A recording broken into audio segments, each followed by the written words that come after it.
नरेंद्र मोदी जी खत्म हो चुके हैं, उनका मैजिक खत्म हो चुका है। जादू छड़ी लेकर मोदी जी आएंगे तो मोदी मैजिक खत्म हो चुका है। वो जो पहले नरेंद्र मोदी थे वो आज नरेंद्र मोदी नहीं बचा है। नरेंद्र मोदी कांपने लग गया। उसकी आदत है जैसे उसको डर लगता है ना वो झूठ बोलना शुरू कर देता है। नरेंद्र मोदी को हमेशा के लिए साइकोलॉजिकली तोड़ दिया है, खत्म कर दिया। और इस वक्त बहुत बड़ी खबर, हरियाणा के रुझानों में बीजेपी को बढ़त मिल गई है। ये बड़ी उलटफेर की खबर आ रही है।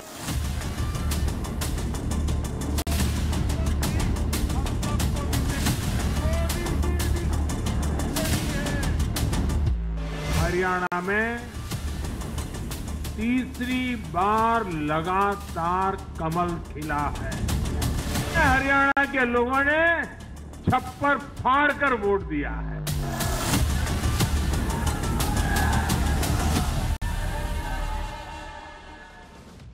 हरियाणा के चुनावी नतीजों ने एक बार फिर साबित कर दिया है बॉस कि मोदी इतनी आसानी से खत्म होने वाला नाम नहीं है। हम ही थे जो आपको पाठशाला में बार बार फैक्ट्स के साथ बता रहे थे कि नरेंद्र मोदी ना तो कमजोर हुए हैं ना खत्म हुए हैं, लेकिन इकोसिस्टम को माहौल बनाना पड़ रहा था। और यही सबसे बड़ा सबूत था कि उनको भी पता था कि मोदी का कमबैक ऐसा होगा कि उनसे सहा नहीं जाएगा। और वही हुआ। हरियाणा चुनाव के नतीजे क्या आए? जो लोग मोदी को खत्म बता रहे थे, उनका खुद का मामला कितना खत्म है वो दुनिया के सामने आ गया। सिर्फ एक हार ने कांग्रेस के उस बुलबुले को फोड़ दिया जिसमें पूरा इकोसिस्टम राहुल गांधी को अगला पीएम साबित करने में जुट गया था। हरियाणा के नतीजे आए तो लोगों को एहसास हो रहा है कि राहुल गांधी का मैजिक तो मिलावटी निकला। शुद्ध 24 कैरेट भरोसेमंद नेता तो नरेंद्र मोदी निकले फिर से। मोदी का कॉन्फिडेंस हिलाने का दावा करने वाले राहुल गांधी तो इतनी हिम्मत भी नहीं दिखा पाए कि रिजल्ट वाली शाम सामने आकर सिर झुकाकर जनता के फैसले को स्वीकार कर पाते। जबकि लोकसभा चुनाव जैसे बड़े चुनाव में कम सीटें आने के बावजूद नरेंद्र मोदी जनता के सामने आए थे और खुले दिल से बिना किसी शिकायत के नतीजों को अपनाया था। हार या सेटबैक को स्वीकार करने के लिए भी हिम्मत चाहिए होती है, जो नरेंद्र मोदी ने दिखाई थी, राहुल गांधी से ना हो पाया। और ये राहुल गांधी की पॉलिटिक्स का पैटर्न है। अमेठी भी हारे थे तो अमेठी छोड़कर चले गए थे। कल शाम भी लोग ढूंढते रहे कि अरे कहां है राहुल गांधी। दरअसल लीप पोत कर, डेंट पेंट करके जब आप किसी की कॉन्फिडेंट दिखने वाली छवि दिखाने का प्रयास करते हैं ना, तो यही नतीजा होता है जो राहुल गांधी के साथ हुआ। एक छोटे से राज्य हरियाणा का चुनाव पूरा हुआ और उसी में राहुल गांधी का कॉन्फिडेंस टाइम बोल गया। राहुल गांधी की हवाई पॉलिटिक्स की धज्जियां कैसे अब उनके इंडी गठबंधन वाले दोस्त उड़ा रहे हैं, आज आपको देखना चाहिए। आज आपको यह भी दिखाऊंगा कि कैसे ब्रांड मोदी और बड़ा होता जा रहा है। राहुल गांधी जहां से गुजर रहे हैं, कांग्रेस की लुटिया डूबती जा रही है। आज आपको महाराष्ट्र, दिल्ली और झारखंड में अब क्या होने वाला है यह सब भी बताऊंगा। लेकिन पहले देखिए कि हरियाणा हारते ही इंडी गठबंधन की फर्जी एकता की भी पोल कैसे खुल गई। अभी हरियाणा की हार पर कांग्रेस के आंसू भी नहीं सूखे थे बॉस, कि इंडी गठबंधन के दो सहयोगियों ने कांग्रेस की धज्जियां उड़ाना शुरू कर दिया और 24 घंटे के अंदर कांग्रेस को दो बड़े झटके दे दिए। दिल्ली में आम आदमी पार्टी ने साफ कर दिया कि वो दिल्ली विधानसभा चुनाव अपने दम पर लड़ेगी, नहीं चाहिए उसको कांग्रेस का साथ, किसी से गठबंधन भी नहीं करेगी। यूपी में अखिलेश यादव ने भी राहुल गांधी से बिना चर्चा किए उपचुनाव की 10 सीटों में से 6 सीटों पर उम्मीदवार के नाम की घोषणा कर दी।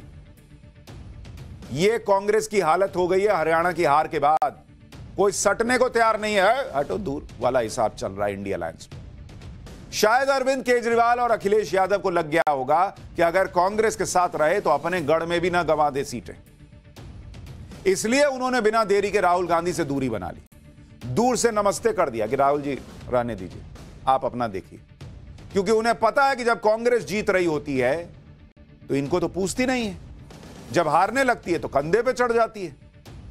भाई कांग्रेस का हाल स्कूल के उस बालक जैसा है जो सबका टिफिन खाती है या खाता है, लेकिन अपना टिफिन किसी को नहीं खिलाता। जब अपना टिफिन खोलता है तो कहता है दूर रहो ना, मेरे में क्या घुस रहा है, लेकिन दूसरे के टिफिन में जरूर खाने जाता है। राहुल गांधी और कांग्रेस का यही हाल है। लोकसभा चुनाव में पता था कि नरेंद्र मोदी से सीधे तो लड़ नहीं पाएंगे, तो क्षेत्रीय दलों के कंधे पे चढ़ के नरेंद्र मोदी का कद मैच करने का प्रयास करने लगे। लेकिन जहां जहां इनको अपने बूते पे लड़ना होता है तो क्षेत्रीय दलों को कहते हैं कि तुम कौन, हु आर यू। आप सोचिए कि सिर्फ एक ही हार में राहुल गांधी के सहयोगियों का उनसे भरोसा उठ गया। सब हाथ पीछे खींचने लगे। इंडी गठबंधन ने ही राहुल गांधी के कॉन्फिडेंस को बुरी तरह हिला डाला है। पूरे इंडी गठबंधन को यह लग रहा है कि राहुल गांधी ने अपनी गलती से नरेंद्र मोदी को कमबैक करने का बड़ा मौका दिया। जो राहुल गांधी लोकसभा चुनाव के बाद इंडी गठबंधन के हीरो बने हुए थे, वो अब पूरी कहानी के विलन बने बैठे। जो राहुल गांधी नरेंद्र मोदी की 56 इंच की छाती को 32 इंच का बता रहे थे, वो खुद अभी तक चेहरा सामने लेकर नहीं आ पाए। पहले हरियाणा की जनता ने राहुल गांधी का कॉन्फिडेंस तोड़ा, बची हुई कसर इंडी गठबंधन के नेताओं ने निकाल दी। महाराष्ट्र में कांग्रेस की सहयोगी शिवसेना यूबीटी ने कह दिया कि कांग्रेस जीत को हार में बदलना चाहती है। लोग हार को जीत में बदलते हैं। शिवसेना कह रही है उद्धव ठाकरे वाली कि कांग्रेस वो है जो जीत को हार में बदल देती है। भाई, जम्मू कश्मीर में राहुल गांधी के सहयोगी नेशनल कॉन्फ्रेंस ने कहा कि हरियाणा में कांग्रेस अपनी कलह के वजह से हार गई, उसे गहराई से सोचने की जरूरत है। ये दोनों साथ में मिलकर लड़े हैं चुनाव। अब वहां उमर अब्दुल्ला कह रहे हैं कि देखो अपना पहले हिसाब देखो क्या किए वो। दिल्ली में अरविंद केजरीवाल ने कह दिया कि चुनाव में कभी भी अति आत्मविश्वासी नहीं होना चाहिए। यानी राहुल गांधी के दोस्त थी, जो गुब्बारा फूला हुआ था राहुल गांधी का, उसको एक एक करके पिन मार रहा है। एक बार सुनिए कैसे इंडी गठबंधन के नेताओं ने हरियाणा की हार पर कांग्रेस को भर भर के सुनाया है। फिर आपको बताऊंगा कि कैसे हरियाणा की हार से महाराष्ट्र में कांग्रेस के लिए भी मुश्किलें बढ़ गई। हरियाणा में इंडिया गठबंधन नहीं बन पाया क्योंकि वहां कांग्रेस को लगता था कि बस हम अपने ताकत पर, अपने बलबूते पर जीतेंगे तो सत्ता में और कोई भागीदार नहीं चाहिए। तो हमारे जो मित्र है हुड्डा जी या कांग्रेस के नेता है, उनको लगा कि हम ही जीतेंगे। अगर समाजवादी पार्टी है अखिलेश जी की, आप है केजरीवाल साहब के नेतृत्व में, हमारे जैसे छोटे छोटे दल है, हमारे खाते में 1-2 सीटें आ जाती तो जरूर ये जो चित्र है, ये निर्णय है जो जनता ने दिया, उसमें जरूर बदलाव होता। मैं ये मानता हूं कि भारतीय जनता पार्टी ने जो चुनाव लड़ा है वो बहुत ही बेहतरीन तरीके से लड़ा है। हारी हुई बाजी बीजेपी ने जीत ली, ये मान्य करना पड़ेगा। और कांग्रेस तो जीत रही थी। ऐसी कोई व्यक्ति नहीं मुझे मिली देश में कि जो बोल रही थी, या पत्रकार हो या सर्वे की तो बात नहीं करूंगा, कि बीजेपी आ रही है, लेकिन बीजेपी आ गई। उनके यंत्रणा है, उनका एक सिस्टम है, उनका एक मैनेजमेंट है, उनको मानना पड़ेगा। कुछ किया नहीं था, लेकिन उसके बावजूद उसको हराने में कहीं ना कहीं कांग्रेस की रणनीति में कमी रही। हरियाणा उसको हराना चाह रहा था, लेकिन कहीं ना कहीं कांग्रेस को आत्मावलोकन करना होगा कि लोग तो बीजेपी को हराना चाह रहे थे, लेकिन उसकी रणनीति में, उसके चुनाव लड़ने के स्टाइल में, उसकी पार्टी के संगठन, उसकी एकजुटता में कहीं ना कहीं कोई कमी रही, जिसकी वजह से बीजेपी को दोबारा मौका मिला। मुझे अफसोस है इस बात का, बेहद अफसोस है, क्योंकि वो जीतना हमें पूरा पता था वो जीतेंगे, मगर मेरे ख्याल से इंटरनल डिस्प्यूट जो उनमें थे उसने टोल दिखाया है। कांग्रेस के धागे उसके अपने दोस्त खोल रहे हैं। इंडी गठबंधन के दूसरे साथियों की तरह ही टीएमसी ने भी कांग्रेस को जमकर खरी खोटी सुनाई। टीएमसी के सांसद हैं साकेत गोखले। उन्होंने कांग्रेस का नाम लिए बगैर सोशल मीडिया पर कहा कि ऐसा रवैया चुनावी नुकसान की तरफ ले जाता है। अगर हमें लगता है कि हम जीत रहे हैं तो हम किसी भी क्षेत्रीय पार्टी को शामिल नहीं करेंगे, लेकिन जिन राज्यों में हम पिछड़ रहे हैं वहां क्षेत्रीय पार्टियों को हमें शामिल करना चाहिए। अहंकार, अधिकार और क्षेत्रीय पार्टियों को नीची नजर से देखना आपदा का कारण बनता है। यानी बिना नाम लिए टीएमसी भी कांग्रेस को घेर रही है। इंडी अलायंस के साथियों को समझ में आ गया है कि कांग्रेस का एजेंडा इंडी गठबंधन को बनाने का सिर्फ इतना है कि राहुल गांधी को कैसे पीएम की कुर्सी तक पहुंचाएं, कांग्रेस को कैसे सत्ता तक पहुंचाएं। वहां आपस में मेल नहीं है कि थोड़ा हम तुमको बढ़ाएं, तुम हमको बढ़ाओ। कांग्रेस पार्टी क्षेत्रीय दलों का इस्तेमाल कर रही है, ऐसा दिखने लगा है। और ये उनको समझ में आ रहा है क्षेत्रीय दलों को, छोटे दलों को, कि बॉस ये तो हमसे ले लेते हैं सीट, हमको देते नहीं है। मध्य प्रदेश में यही किए, हरियाणा में यही किए। इंडी गठबंधन की कांग्रेस से नाराजगी की बहुत बड़ी वजह है। जहां कांग्रेस खुद को मजबूत मान लेती है वहां वो अपने सहयोगियों को सीट देने को तैयार नहीं होती, लेकिन जहां कांग्रेस कमजोर होती है वो क्षेत्रीय दलों से उम्मीद करती है कि वो कांग्रेस को ठीक ठाक सीटें देती। यानी जो कांग्रेस पर आरोप लगता है कि पब्लिक के प्रति ईमानदार नहीं है, अब कांग्रेस पर आरोप लग रहा है कि वो इंडी अलायंस के प्रति भी ईमानदार नहीं है, अपने दोस्तों के प्रति ईमानदार नहीं है। इसलिए दोस्त मार रहे हैं कि कोहनी के हटो, अब मत आना दिल्ली में सटने और दूसरी जगह पे। इंडी गठबंधन के ये नेता कांग्रेस और राहुल गांधी के खिलाफ खुलकर इसलिए भी बोल रहे हैं क्योंकि इन्हें लग गया है कि जैसे हरियाणा में राहुल गांधी ने हरवा दिया, वैसे ही कहीं आगे जो चुनाव होने हैं उसमें भी राहुल गांधी इंडी गठबंधन की लुटिया न डुबो दें। उन्हें लग रहा है कि बड़ी मुश्किल से नरेंद्र मोदी को 2024 के लोकसभा चुनाव में डिफेंसिव खेलने पर मजबूर किया, लेकिन राहुल गांधी ने हरियाणा में लूज बॉलिंग करके नरेंद्र मोदी को बैटिंग में फॉर्म में लौटा दिया। यही इंडी गठबंधन के लिए खतरे की घंटी है क्योंकि नरेंद्र मोदी जब फॉर्म में आ जाते हैं तो फिर किसी दूसरे के लिए कोई चांस नहीं रहता। इसलिए सब घबराए हुए हैं, सब टेंशन में, क्योंकि राहुल गांधी ने इनके सब किए कराए पर पानी फेर दिया। बहुत सोशल मीडिया पर रील और शॉर्ट्स और वीडियो से नेता बनने लगते ना बॉस, तो ये इंस्टाग्राम और ट्विटर और फेसबुक आने के पहले कोई नेता ही नहीं होता। ये सब सोशल मीडिया में अगर माहौल बना देने से नेता बनते तो ये इंटरनेट आने के पहले कोई नेता ही ना बना होता। जमीन पे बनता है नेता, और जो सोशल मीडिया वाला नेता होता है उसका यही हाल होता है। इसके बारे में आपको आगे विस्तार से बताऊंगा कि इंडी गठबंधन में कैसे हड़कंप मचा है, लेकिन आप पहले यह देखिए कि सहयोगी क्लास लगा रहे हैं। राहुल गांधी का खुद का कॉन्फिडेंस हिला हुआ है, फिर भी कांग्रेस के सियासी ड्रामे खत्म नहीं हो रहे। कल जब से हरियाणा के नतीजे आए तब से कांग्रेस यही कोशिश कर रही है कि कैसे इस हार का ठीकरा किसी और पर फोड़े, ताकि राहुल गांधी पे कोई आंच ना आए कि राहुल गांधी को कोई कुछ नहीं बोलेगा। देखो देखो अब क्या बचा है नया। इसलिए देखिए कि कल से कभी ये कह रहे हैं कि ईवीएम में गड़बड़ है, कभी ईवीएम की बैटरी की बात कर रहे हैं। आज तो शिकायत लेकर कांग्रेस के नेता चुनाव आयोग पहुंच गए, वहां पर हरियाणा चुनाव की काउंटिंग को लेकर कई तरह की शिकायतें की। सुनिए एक बार कांग्रेस के नेताओं ने क्या कहा। 20 शिकायतें जो हमारे पास आई हैं उनमें से 7 लिखित शिकायतें जो अभी आई हैं 7 कॉन्स्टिट्यूएंसीज से, जिसमें बैटरीज का खास तौर पे जो 99% बैटरीज दिखा रही थी काउंटिंग के दिन, और बाकी मशीनें जो सामान्य थी वो 60-70% दिखा रही थी। उससे हमने चुनाव आयोग को अवगत कराया कि वो तमाम मशीनें जिनके बारे में आज जिक्र किया है, शिकायत की है, उन मशीनों को सील कर दिया जाए, सिक्योर कर दिया जाए जब तक इसकी जांच पूरी नहीं हो जाती। चुनाव आयोग ने हमें आश्वासन दिया है कि वो इस पूरे मामले को देखेंगे और उसका जवाब हमें लिखित में हर बिंदु का, हर कॉन्स्टिट्यूएंसी का अपने रिटर्निंग ऑफिसर से सलाह करके हमें वो जवाब देंगे। अच्छा, ईवीएम की बैटरी ऊपर नीचे कश्मीर में नहीं हुई, यहां हरियाणा में हो गई। दूसरी बात, ये वही कांग्रेस है जो आपको याद होगा जयराम रमेश ने दावा ठोक दिया था कि अमित शाह ने कई बड़े अधिकारियों को, डीएम वगैरह को फोन करके जो है हड़काया है। इलेक्शन कमीशन ने कहा था कि जरा नाम बताओ किसको किसको हड़काया है। आज तक हुआ कुछ उस मामले में? कांग्रेस पूरे लाव लश्कर के साथ चुनाव आयोग के पास गई, ऐसा माहौल बनाया जैसे हरियाणा के चुनाव में बहुत बड़ी गड़बड़ी हुई। मामला बहुत सीरियस है, लेकिन जब कांग्रेस के नेताओं से पूछा गया कि क्यों उन्हें गड़बड़ी दिख रही है, तो हरियाणा के पूर्व सीएम भूपेंद्र सिंह हुड्डा ये तर्क देने लगे कि जब सारे लोग कांग्रेस की जीत का दावा कर रहे थे तो कांग्रेस को ही जीतना चाहिए था, इसलिए बीजेपी की जीत डाउटफुल है। अरे बॉस, तो ऐसे तो सारे लोग कह रहे थे कि नरेंद्र मोदी को 400 आना चाहिए, 350 पार आना चाहिए। सारे एग्जिट पोल में दिखा था कि 300 प्लस आएगा। 240 आया तो नरेंद्र मोदी ने तो नहीं कहा कि कांग्रेस ने गड़बड़ी कर दी। भाई, पत्रकार जमीन पे जाते हैं, बात करते हैं, अनुमान लगाते हैं। पत्रकार तो दावा नहीं ठोक रहे कि हमारा एग्जिट पोल कैसे गलत हो गया। उधर हरियाणा कांग्रेस के अध्यक्ष उदय भान जो चुनाव हार गए हैं, वो अलग लेवल पे आरोप लगा रहे हैं। कल तक ईवीएम की बैटरी में गड़बड़ी की बात थी, आज वो ईवीएम हैक होने के आरोप लगाने लगे। सुनिए कांग्रेस नेता क्या कह रहे हैं, फिर आपको बताऊंगा कि कैसे कांग्रेस नेताओं ने ही कांग्रेस की पोल खोली है।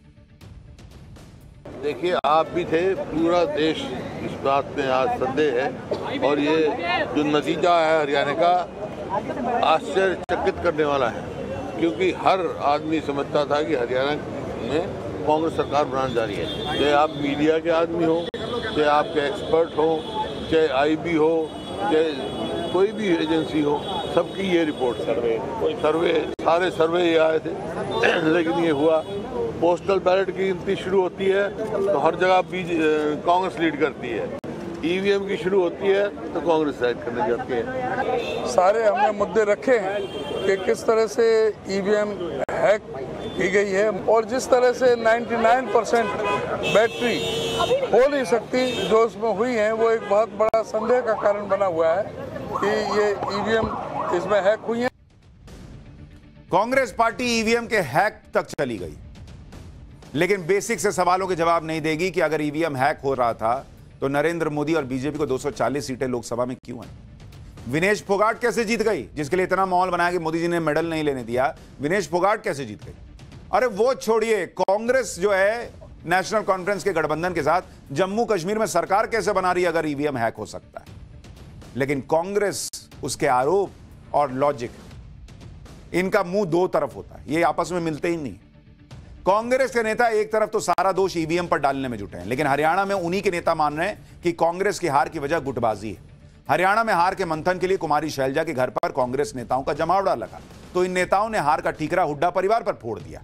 सभी ने एक सुर में कहा कि भूपेंद्र हुड्डा और दीपेंद्र हुड्डा ने पार्टी को खत्म किया। कांग्रेस नेताओं के मुताबिक भूपेंद्र हुड्डा को सीएम बनने के लिए सिर्फ 45 से 50 सीट चाहिए थी, इससे ज्यादा आ जाती तो हुड्डा को अपना पत्ता कटने का डर था, इसलिए हुड्डा ने निर्दलीय उम्मीदवार कई जगह उतार दिए। लेकिन यह दांव ऐसा उल्टा पड़ा कि हुड्डा भी देखते रह गए और बीजेपी ने बाजी पलट दी। कांग्रेस के दूसरे धड़े को सुनिए, वो क्या बता रहा रिजल्ट की वजह। हुड्डा साहब का यहाँ पे लीडरशिप के अंदर आपस में सामंजस्य नहीं था और कोई ऐसी डिस्कस ही नहीं होता था, वन वे ट्रैफिक थी और उसमें जो सही बात है वो सामने आ नहीं पाई। भूपेंद्र जी और दीपेंद्र जी ने अपनी मनमानी करी, अपने प्रत्याशी को जिताने के लिए आज़ाद दूसरों को खड़ा किया उन्होंने। आज जिसके लिए खड्डा खोदा, आज उसी खड्डे में आज खुद गिर गए। वो हुड्डा साहब बिल्कुल गलत थे। अम्बाला सिटी में तो मनाने आ रहे हैं, बैठाने आ रहे हैं और अम्बाला कैंट में जगाने आ रहे हैं। इस बहुत गलत किया है हुड्डा साहब ने। भाई कांग्रेस के जितने नेता हैं, मैंने तो आपको पहले भी बताया, हिसाब क्लियर है। वो ईवीएम इसलिए करते हैं भाई, एक तो राहुल गांधी को सेव कर लो, सब ईवीएम पे डाल दो। दूसरा, राहुल गांधी उनसे नहीं पूछे कि पवन खेड़ा तुमने क्या किया, हुड्डा जी ये क्या हुआ, तो उनको बता दो कि सर आप तो गजब थे, ये ईवीएम में गड़बड़ हुई। तो जब ईवीएम पे हुई तो वो भी बच गए, और नीचे का कार्यकर्ता ऊपर पलटने के लिए नहीं बोलेगा कि भाई नेतृत्व को बदलो। सबके दिमाग में ईवीएम भर दो, अपने आप को सवालों से बचा लो, सिंपल हिसाब है। शैलजा गुट के नेता कह रहे हैं कि हुड्डा गुट ने दूसरों को के लिए गड्ढा खोदा था, लेकिन अब खुद उसी गड्ढे में गिर गए और आरोप चुनाव आयोग पे लगा रहे हैं। नतीजों से बौखलाए कांग्रेस नेताओं ने कल चुनाव आयोग और ईवीएम को दोष देना शुरू कर दिया था। कांग्रेस नेता जयराम रमेश और पवन खेड़ा ने कह दिया था कि इन नतीजों को स्वीकार नहीं करते। इस तरह की भाषा पर चुनाव आयोग ने कांग्रेस की आज क्लास लगा दी। चुनाव आयोग ने कांग्रेस अध्यक्ष को चिट्ठी लिखा, मल्लिकार्जुन खड़गे को, और कहा कि यह किस तरह की भाषा है बॉस। चुनाव आयोग ने कहा कि इस तरह के बयान लोकतंत्र और जनादेश का अपमान है, अभिव्यक्ति की स्वतंत्रता का दुरुपयोग है। चुनाव आयोग ने राहुल गांधी के उस बयान पर भी नाराजगी जाहिर की जिसमें राहुल गांधी ने नतीजों को अप्रत्याशित बताया था। चुनाव आयोग को कहना पड़ा कि इस तरह के बयान अब तक नहीं सुने थे हमने। अगर कांग्रेस इतना ही ईवीएम को दोषी मान रही है तो फिर जम्मू कश्मीर के चुनाव पर बात क्यों नहीं करती? वहां तो कांग्रेस और नेशनल कॉन्फ्रेंस का गठबंधन जीता है और उनकी सरकार बन रही है। अगर ईवीएम का खेल ही करना होता तो बीजेपी जम्मू कश्मीर में भी कर देती, लेकिन जम्मू कश्मीर का आप रिजल्ट देख लीजिए। नेशनल कॉन्फ्रेंस प्लस कांग्रेस यानी इनके गठबंधन को 48 सीट आई, बीजेपी 29 पर ही रह गई और अन्य को 11 सीट आई। तो वहां ईवीएम में गड़बड़ी नहीं हो पा रही थी। कश्मीर में कांग्रेस के सहयोगी ही उसको आईना दिखा रहे हैं कि ईवीएम को दोष देने से कुछ नहीं होगा, अपने अंदर झांको यार। उमर अब्दुल्ला ने कांग्रेस को क्या कहा है, यह कांग्रेस के उन नेताओं को सुन लेना चाहिए जो चुनाव आयोग के ऑफिस के चक्कर काट रहे हैं। उमर अब्दुल्ला ने कहा कि अगर नेशनल कॉन्फ्रेंस ने जम्मू में अपने उम्मीदवार उतारे होते और कांग्रेस को अपनी सीटें न दी होती तो नेशनल कॉन्फ्रेंस का वोट शेयर बीजेपी से ज्यादा होता। मतलब उमर अब्दुल्ला कह रहे हैं कि हमारा वोट शेयर ये कांग्रेस के चक्कर में घट गया। उमर अब्दुल्ला ने कहा कि कांग्रेस खुद ये समझने की कोशिश करे कि इस चुनाव से क्या सबक सीखे जा सकते हैं। कांग्रेस बैठकर इन नतीजों का हिसाब किताब करे। कांग्रेस को गहराई से इस बात पर आत्ममंथन करना चाहिए कि हरियाणा में कभी कांग्रेस 60 सीटों पर थी, वो 30 सीटों पर आ कैसे गई। आगे महाराष्ट्र और झारखंड का भी चुनाव है। यानी उमर अब्दुल्ला ईवीएम को गाली नहीं दे रहे, वो कह रहे कांग्रेस यार तुम खुद में तो देखो तुम क्या कर रहे हो। उमर अब्दुल्ला ने यह बात इसलिए भी कही क्योंकि उन्होंने कांग्रेस से यह सोचकर गठबंधन किया था कि कम से कम जम्मू में कांग्रेस बीजेपी को टक्कर देगी, इसलिए कांग्रेस को ठीक ठाक सीटें भी चुनाव लड़ने के लिए थी। लेकिन कांग्रेस का प्रदर्शन बड़ा ही खराब रहा।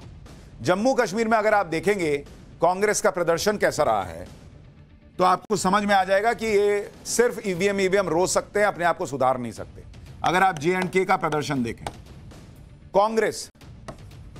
कांग्रेस जो है वो चुनाव लड़ी 38 सीट पर और जीती कितने पर? जीत मिली उसको, ये जम्मू रीजन का बता रहे हैं, जीती 6 सीट, नहीं जम्मू कश्मीर का बता रहे हैं। नेशनल कॉन्फ्रेंस कितने पे चुनाव लड़ी? ये लड़ी 56 पर, 56 पर, और जीती कितना? जीती 42। अब आप सोचिए, वो उनका मन नहीं रोएगा कि इससे इनको 38 सीट दी, ये भी हम लड़ लेते। 56 में से 42 जीत रहे हैं, ये स्ट्राइक रेट है। इनका स्ट्राइक रेट कितना है कांग्रेस का? इनका स्ट्राइक रेट है मात्र 16%, और नेशनल कॉन्फ्रेंस का स्ट्राइक रेट कितना है? 75%। अब बताइए, जम्मू में कांग्रेस चुनाव लड़ी 30 सीट पर, जीती 1 सीट। यह तो इनका हाल है। ईवीएम ईवीएम ईवीएम करने से कुछ नहीं होगा। हरियाणा की हालत देखकर इंडी गठबंधन की सांस फूली हुई है, क्योंकि कुछ ही दिनों में महाराष्ट्र जैसे बड़े राज्यों के चुनाव भी होने वाले हैं। इंडी गठबंधन की पार्टियों को लग रहा है कि कहीं कांग्रेस हरियाणा वाला हाल महाराष्ट्र में ना कर दे, क्योंकि महाराष्ट्र में भी राहुल गांधी चुनाव प्रचार को लीड कर रहे हैं, वहां भी वैसा ही माहौल बना रहे हैं जैसा वो हरियाणा में बना रहे थे। लेकिन हरियाणा का हाल देखकर उद्धव ठाकरे अलर्ट हो गए। वो नहीं चाहते कि जैसे राहुल गांधी हरियाणा हाथ से फिसलने दे दिए वैसा महाराष्ट्र में भी हो, इसलिए वो बार बार महाराष्ट्र में सीएम के चेहरे के ऐलान पर जोर दे रहे हैं। शायद उद्धव ठाकरे को लग रहा है कि अगर चुनाव प्रचार राहुल गांधी के इर्द गिर्द रहा तो बॉस गया मामला फिर हाथ से। इंडी गठबंधन की दूसरी टेंशन यह भी है कि हरियाणा में मिली जीत ने बीजेपी को वापस फॉर्म में आने का मौका दिया है। कार्यकर्ताओं का मनोबल बढ़ गया है, बीजेपी फिर से फ्रंट फुट पर खेल रही है। अब इंडी गठबंधन को महाराष्ट्र में और जोर लगाना पड़ जाएगा, जबकि इंडी गठबंधन तो यही सोचकर बैठा था कि लोकसभा में बीजेपी को ऐसा झटका लगा है कि वो विधानसभा में वापसी कर ही नहीं पाएगी। लेकिन ऐसा झटका तो बीजेपी को हरियाणा में भी लगा था। 4 महीने में बीजेपी ने पूरा गेम पलट दिया। अब कार्यकर्ताओं का मनोबल बढ़ा हुआ है, वो कह रहे हैं कि हरियाणा में कर सकते हैं तो महाराष्ट्र में क्यों नहीं। एक तरफ हरियाणा की जीत बीजेपी के लिए संजीवनी बन गई है, तो दूसरी तरफ इंडी गठबंधन के लिए जहर। हरियाणा के ठीक बाद महाराष्ट्र और झारखंड में चुनाव है, और महाराष्ट्र में उद्धव ठाकरे की बयानबाजी से कांग्रेस चिढ़ गई। संजय राउत के बयान पर कांग्रेस के प्रदेश अध्यक्ष नाना पटोले ने आपत्ति जताई। सुनिए नाना पटोले क्या कह रहे हैं। परिणाम कुछ और हो सकते थे अगर इंडिया आघाड़ी होती, ऐसा संजय राउत कह रहे हैं, क्या कहेंगे? उनका मत क्या हो सकता है, उनके तक लिमिट है, इस पर बहुत हम गंभीरता से नहीं लेते। महाराष्ट्र की राजनीति में महाविकास आघाड़ी ये बड़े मेजोरिटी में चुन के आएंगी, और उसका रिजल्ट हमें लोकसभा में आप सब लोगों को देखने